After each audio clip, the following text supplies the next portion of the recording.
సంవత్సరాలు ఒకే ఊర్లో ఉద్యోగం చేస్తే బ్యాంక్ ప్రెసిడెంట్ చదువు లేకపోతే అతనే నడిపిస్తున్నాడు. ఇందాక చెప్పిన స్కామ్లో సగం పైన అతను చేసే అధ్యక్ష. ఆ సెక్రటరీ మీద జీవో నేను హెచ్ఆర్ పాలసీ రెడీ చేసి గత ప్రభుత్వంలో జీవో 90 తెచ్చినా దాన్ని ఇంప్లిమెంట్ చేయట్లేదు అధ్యక్ష. ఇంకోటి అధ్యక్ష, ఆప్కా వాళ్ళు ప్రతి జిల్లాలో డీసీసీబీ చేసే వ్యాపారంలోనే వీళ్ళు బ్రాంచ్ పెడతారు అధ్యక్ష. వచ్చి వాళ్ళు గోల్డ్ లోన్ బ్రాంచ్ పెడితే మణపురం ఫైనాన్స్, ముత్తూట్ ఫైనాన్స్ బారిన పడకుండా జనాలు కాపాడవచ్చు అధ్యక్ష. వాళ్ళు ఇదే వ్యాపారం చేస్తారు డీసీసీబీలతో. 2013లో ఆంధ్ర బ్యాంక్ని డీసీసీబీ కృష్ణని పెట్టింది మహానుభావుడు భోగరాజు పట్టాభి సీతారామ గారు అధ్యక్ష. ఆయన ఏఐసీసీ ప్రెసిడెంట్ కూడా పనిచేశాడు. పరోపకారం ఏదో శరీరం అటువంటి మహానుభావులు పెడితే వచ్చాయండి సార్. కాదు సార్, అయితే ఆయన 2 బ్యాంకులు ఆయనే పెడితే ఆంధ్ర బ్యాంక్ 2013లో తీసేసిన సాఫ్ట్వేర్ని ఆప్కాప్ కొనుగోలు చేసింది అధ్యక్ష. రైతుల సొమ్మును పందికొక్కలాగా అన్నారు అధ్యక్ష. 6 కాలం కష్టపడి రైతు సోదరుల విషయంలో కూడా ఈ జీవో నెంబర్ 90 ఇంప్లిమెంట్ చేసే ఉద్దేశం మన ప్రభుత్వానికి ఉందా లేదా? అలాగే అధ్యక్ష, డీసీసీబీల మీద కోఆపరేటివ్ బ్యాంకులు ఆ గోడౌన్లు అనేది పెద్ద స్కామ్ అధ్యక్ష. అసలు ఇవాళ పురి కట్టేవాడు ఎవడు లేడు. గోడౌన్ అవసరం లేదు అధ్యక్ష. లేని గోడౌన్లు కట్టారు అధ్యక్ష. నేను గౌరవ ప్రధానమంత్రి గారు మోడీ గారి కాన్ఫరెన్స్ కాల్ మీటింగ్లో కూడా చెప్పాను అధ్యక్ష. పల్లెటూరులో మా ఊర్లో బ్యాంకు గోడౌన్ ఉంటే సంవత్సరానికి అయితే 4,000 రూపాయలు ఈ కడతం వల్ల ఉపయోగం లేదని అధ్యక్ష. అట్లాగే అధ్యక్ష,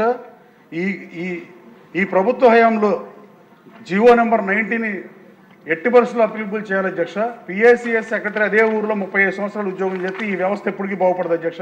వాడిని ట్రాన్స్ఫర్ పెట్టాలి అధ్యక్ష. ఫైనాన్షియల్ సెక్టర్లో 3 సంవత్సరాలకు ఒకసారి నేషనలైజ్డ్ బ్యాంకులు ఎవరైనా ట్రాన్స్ఫర్ పెడతారు సార్. ఆ దరిద్రం దీంట్లో కూడా లేదు అధ్యక్ష. అలాగే 1965 యాక్ట్ సహకార చట్టం మిగతా అన్ని బ్యాంకుల చట్టాల కన్నా గట్టిది అధ్యక్ష. ఒక ఉదాహరణ చెబుతా అధ్యక్ష. ఏపీ సీడ్స్ కార్పొరేషన్ అధ్యక్ష 250 కోట్ల రూపాయలు ఆప్కాప్ ఎందుకు ఇచ్చిందని అడుగుతున్నా అధ్యక్ష. 1965 యాక్ట్ ప్రకారం సహకార చట్టం అన్ని బ్యాంకుల కన్నా గట్టిది అధ్యక్ష. మీరు ఇంప్లిమెంట్ చేస్తే చాలు, అందరూ లాంగ్ వెళ్ళిపోతారు. సెకండ్ అధ్యక్ష, 1965 యాక్ట్ ప్రకారం మార్టిగేజ్ పెట్టకుండా ప్రభుత్వ హామీతో లోన్ కూడా ఇవ్వదు అధ్యక్ష. ఇవ్వకూడదు అధ్యక్ష. నేను డీసీసీ నేను ఏమని చెప్పాను, కానీ ఆప్కాప్ ఇచ్చింది అధ్యక్ష. ఆప్కాప్ మీద సక్షం విచారణ చేయాలి. నేను లెటర్ రాస్తే ఈ సాఫ్ట్వేర్ ఎందుకు కొన్నారు? నేను కంప్యూటరైజ్ చైర్మన్గా నేను ఉన్నప్పుడు పోలారిస్ కంపెనీ సాఫ్ట్వేర్ అప్డేట్ చేస్తే సరిపోతుందని చెప్పి నేను ఐటీలో దాదాపు 29 సంవత్సరాల అనుభవం ఉంది అధ్యక్ష. ఆ రోజున వాణిమోహన్ అనే ఐఏఎస్ గారు నాతో ఏకీవించి వెండర్ బ్యాంక్ చిన్నదైనా వెండర్ పోలారిస్ పెద్ద కంపెనీ అయినా అని పిలవమని చెప్పాము అధ్యక్ష. పిలవకుండా నేను తప్పుకునే వరకు ఆపి నేను తప్పుకోగానే అవుట్డేటెడ్ సాఫ్ట్వేర్ని కొని కుంభకోణం చేసిన మాట వాస్తవం అధ్యక్ష. ఇది పూర్తిగా అధికారులు గతంలో చైర్మన్లు చేసిన పరిస్థితి. నేను చేసిన తప్పు ఏంటంటే 15 కోట్లు 80 కోట్ల లాభానికి 48% గ్రోత్ రేట్ 600 జిల్లాల్లో ఏ జిల్లాలోనూ స్వాతంత్రం రాక 115 చరిత్రలు ఎవరు చేయలేదు అధ్యక్ష. నేను చేశాను. ఇది చాలా ఆవేదనతో బాధ చదువుతున్నా అధ్యక్ష. ఏదో చేసేద్దాం ఉన్న అధ్యక్ష. అంత ప్రశ్న చెప్పా. ఎమ్మెల్యే అయినా కూడా ఏమీ చేయలేదు 9 మాసాల నుంచి. ఇంతకన్నా జరుగుతున్నాం దౌర్భాగ్యం ఏలేదు అధ్యక్ష.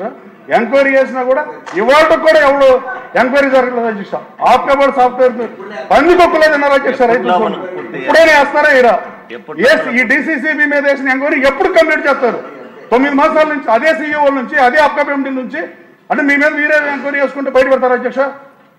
ధన్యవాదాలు అధ్యక్ష. ఒక రోజు ఒక ప్రశ్న వేసిన వాళ్ళని అదే రోజు ఇంకో ప్రశ్నలో పేరున్నా సరే నేను పిలవట్లేదు. అంచేత ఎవరో అన్యత భావించకండి. ఇప్పటికే చాలా ఆలస్యమైంది. ఈరోజు ముఖ్యమంత్రి గారి 2047 మీద కూడా ఉంది కాబట్టి ఇంకా ముగించాల్సిన అవసరం ఉంది. అధ్యక్ష లేదు, ఏమీ లేదు, ఎవరో మాట్లాడొద్దు. మంత్రి గారు సమాధానం.